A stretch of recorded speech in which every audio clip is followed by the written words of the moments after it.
Hi, welcome. I'm Eric Linter with Starspeak, your January forecast, astrologically speaking. Well, this is a really exciting start to the new year. January has two supermoons, bookends if you will, one to open the month and one to close it. On January 1st, New Year's Day, the moon will be exactly full at 9:24 in the night. That's here on the East Coast time of the United States. And this particular full moon has the Sun in Capricorn, along with Venus and Saturn and Pluto opposing the moon in Cancer. There are many indications in this alignment that profound changes in our attitudes towards responsibility, leadership, and structure are underway. You could think of it as blows against the empire, but basically questioning authority, how we give up our power and defer to authority figures. The moon, of course, is a feminine archetype, and the sun masculine. Saturn famously is connected with graybeards, mentors, figures of, yes, authority, people like Moses or archetypes like Father Time. And essentially, when the sun, as it will be at this time of the year, is with Saturn, we think along very serious lines, asking what are we here for? What do we want from life? What in turn can we give to life? And so as you contemplate this new year just beginning, give some serious thought to your goals and how you're going to reach them. It's certainly a big push with this full moon, which is also a supermoon, reinforcing in a very powerful way both the questions and the answers that we receive. The sun on the 2nd is moving into a harmonizing sextile with Neptune, and this opens various doors along spiritual and creative lines and boosts empathy as well. So, open your heart, really think about your heart's desires, and taking certain adventurous risks towards fulfillment is really highly recommended. On the 2nd, there's another big piece of news as well. Uranus, the planet of revolution, of technology, of surprises, completes a several-month-long retrograde and resumes forward motion now in late Aries.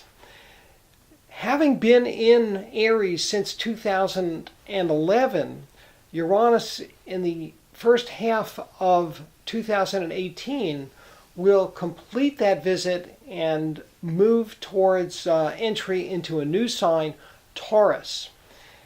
Think of this planet as a awakener, a wake-up call to, again, pay more attention, to try new things and contemplate changes that likely will prove to be for the better.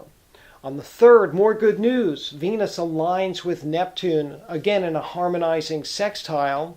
And here we experience love in many different ways. This is a heart-opening, empathic kind of alignment. Very sweet. And it favors, people who are naturally sympathetic to underdogs, lost puppies, and healers, and other types of visionaries.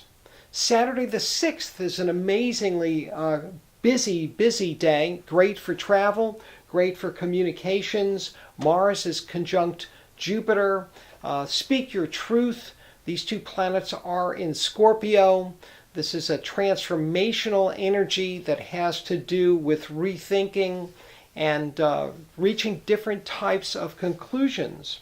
Because Jupiter is connected with knowledge as well as traditions along spiritual lines and international relationships, we may find that there is a piece of news or an example set in a different culture that we can employ and apply to a situation we face in our own lives.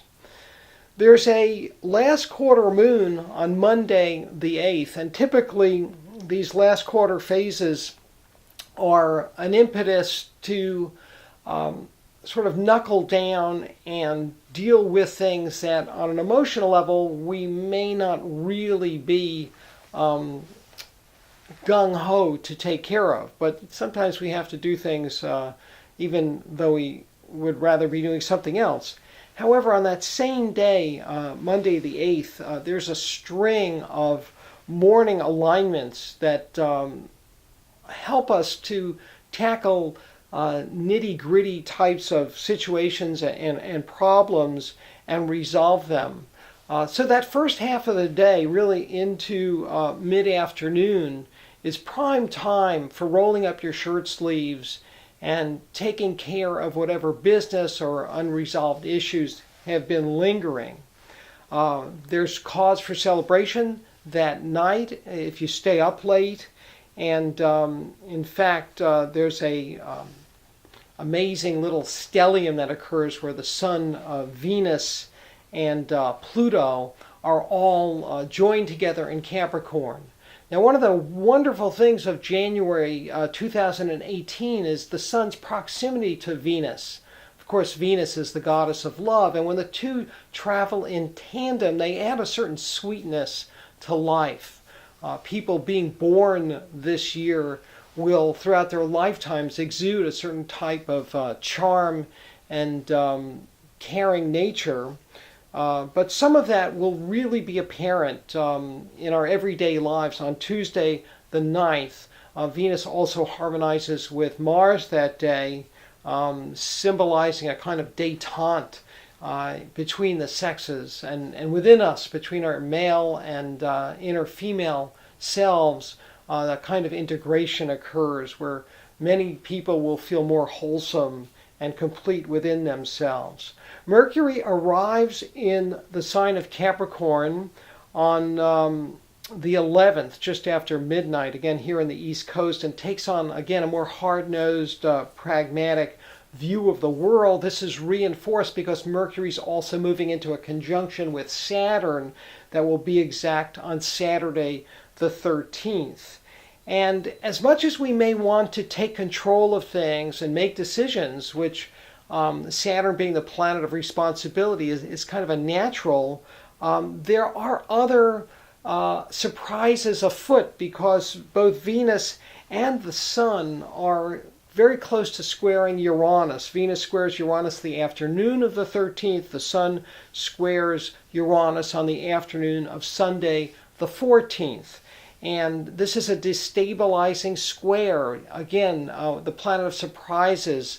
Anything from a palace revolt to an earthquake can be disruptive. Even a winter storm may cause a flight cancellation or other change in plans. So, be alert, stay tuned, and remain flexible because we have the God-given right to be assertive, but these forces, when Uranus is challenged, are often bigger than us, and we need to, again, be open to adjusting. Finally, on the 15th, Martin Luther King Day, Jupiter is in a sextile to Pluto, a wonderful alignment for gaining critical insight, deeper understanding of yourself or people around you, and even seeing history in a different perspective. So keep an open mind. It's a great day for learning, for study, whether it's human nature, history, politics, any subject at all. Great for research. This is the last day of the lunar cycle, the 15th, and it's a time really to sort of rest and relax in preparation for a new activity cycle which will begin on Tuesday the 16th. Well, thanks again for joining me today. I appreciate your taking the time. If you want to send me an email with any questions about setting up a reading, you name it, my email address is stars@ericlinter.com. I have daily forecasts up at the spiritofchange.org website for all the signs. And remember, keep looking up.